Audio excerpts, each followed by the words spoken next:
안녕하세요. 당규다TV 채널 구독자 여러분. 오늘 들려드릴 소식은요. 바로 가스실이 되어버린 도시, 인도 델리에서 벌어지고 있는 숨 쉴 권리를 위한 처절한 싸움에 대한 이야기입니다. 자, 첫 번째. 델리의 그야말로 숨 막히는 현실부터 들여다보겠습니다. 지금 델리 거리는 시민들의 분노와 절박함으로 가득 차 있다고 하는데요. 더는 못 참겠다 이런 외침이 도시 전체를 뒤덮고 있습니다. 한 시위 참가자가 든 피켓에 적힌 이 한마디, 숨 쉬는 것이 나를 죽이고 있어요. 이게 지금 델리의 현실을 가장 아프게 그리고 가장 정확하게 보여주는 말 아닐까요? 생존의 가장 기본인 호흡이 매일의 고통이 되어버린 겁니다. 아니, 진행자님, 숨 쉬는 게 나를 죽인다니 정말 충격적인데요. 대체 현장 상황이 얼마나 심각하기에 사람들이 저렇게까지 절규하는 건가요? 네, 그 분노의 이유는 바로 이 숫자에 담겨 있습니다. 공기질 지수, AQI가요. 일상적으로 400을 훌쩍 넘어서 심각 단계를 기록하고 있고요. 일부 지역은 600에 육박한다고 합니다. 이건 뭐 건강한 사람조차도 당장 호흡기에 문제가 생길 수 있는 말 그대로 재난 수준인 겁니다. 두 번째 이야기는 바로 사라진 오염방지 예산입니다. 이렇게 끔찍한 비상사태에 정부는 대체 뭘 하고 있었을까요? 여기서 우리는 아주 황당하고 충격적인 미스터리와 마주하게 됩니다. 진행자님, 아니 상식적으로 이해가 안 가는데요. 저런 재난 상황인데 설마 돈이 없어서 예산이 부족해서 손을 놓고 있었던 걸까요? 보통 가장 먼저 그런 생각이 들잖아요. 구독자님, 바로 그게 이 미스터리의 핵심입니다. 돈이 없었던 게 아니에요. 오히려 아주 많았습니다. 정부가 오염 통제를 위해서 배정한 예산이 무려 858억 루피, 우리 돈으로 환산하면 약 130억 원에 달하는 큰 돈이었습니다. 하지만 진짜 기가 막힌 사실은 이겁니다. 국회 보고서를 보니까요. 이 막대한 예산 중에 실제로 시민들을 위해서 집행된 금액이 1%도 채 안 됐다는 겁니다. 예산은 관료주의의 벽에 막혀서 서류 속에서 그냥 잠자고 있었던 거죠. 결국 돈은 있는데 거리에서 고통받는 시민들을 위해서는 단 한 푼도 제대로 쓰이지 못했다는 거잖아요. 아, 정말 통탄을 누르십니다. 그런데 문제는 여기서 그치지 않습니다. 이게 단순히 무능하고 대응을 안 한 수준이 아니라는 거죠. 진실 자체를 왜곡하려는 아주 위험한 시도까지 포착됐습니다. 데이터 속에 숨겨진 진실, 한번 파헤쳐 보겠습니다. 진행자님, 예산 집행 안 한 것도 화가 나는데 어떻게 저렇게 높은 수치를 보고도 가만히 있을 수가 있는 거죠? 숫자는 거짓말 안 하잖아요. 네, 바로 그래서 데이터 드레싱, 우리말로 하면 데이터 화장술이라는 편법 의혹이 나오는 겁니다. 새로운 공기질 측정소를요, 오염이 극심한 도심이 아니라 상대적으로 깨끗한 녹지 지역에 설치하는 거죠.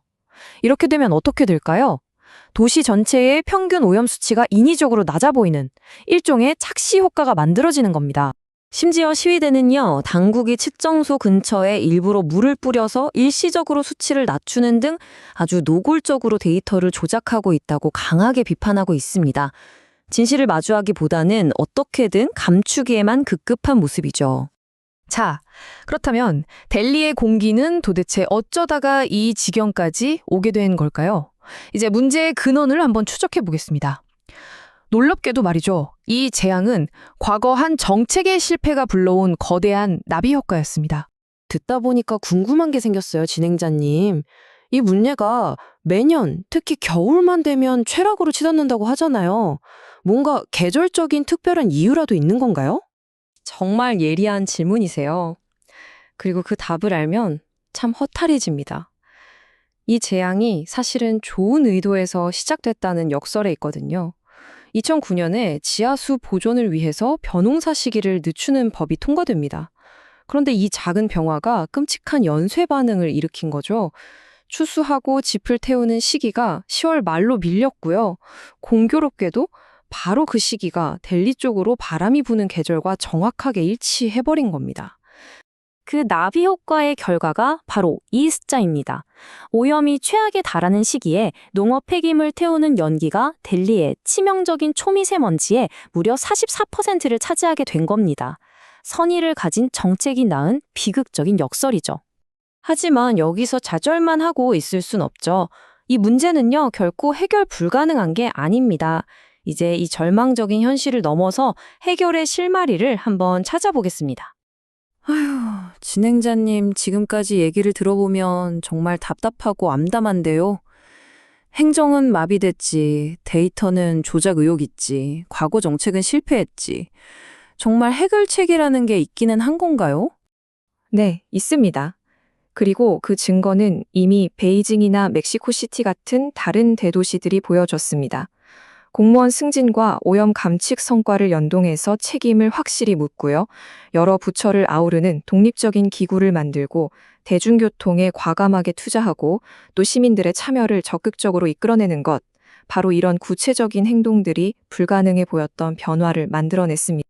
더 이상 지체할 시간이 없습니다. 이건 그냥 좀 불편하다 이런 차원의 문제가 아니라요. 우리 몸이 직접 보내는 비상신호입니다. 이 데이터가 보여주듯이 델리의 공기를 며칠만 마셔도 건강한 젊은이의 폐가 망가지기 시작하는 겁니다. 숨 쉬는 것 자체가 말 그대로 더 힘들어지는 거죠. 그리고 이게 가장 가슴 아픈 진실입니다. 이미 델리 어린이 3명 중 1명은 폐가 손상되었고 이 아이들의 기대 수명은 깨끗한 공기 속에서 자란 아이들보다 거의 10년이나 짧아질 수 있다는 충격적인 예측입니다. 이건 단순한 환경 문제를 넘어서서요. 다음 세대의 미래를 통째로 앗아가는 비극인 겁니다. 결국 델리의 공기를 위한 싸움은 그 도시의 미래를 위한 싸움입니다. 무대응과 책임감, 과연 무엇이 승리하게 될까요? 오늘의 이야기는 우리 모두에게 바로 이 질문을 던지고 있습니다. 당신 귀에 다양한 소식과 지식을 쏙쏙 넣어드립니다. 저희 당귀다TV의 분석이 유익하셨다면 구독과 좋아요로 함께해 주세요. 더 깊이 있는 이야기로 다시 찾아뵙겠습니다. 감사합니다.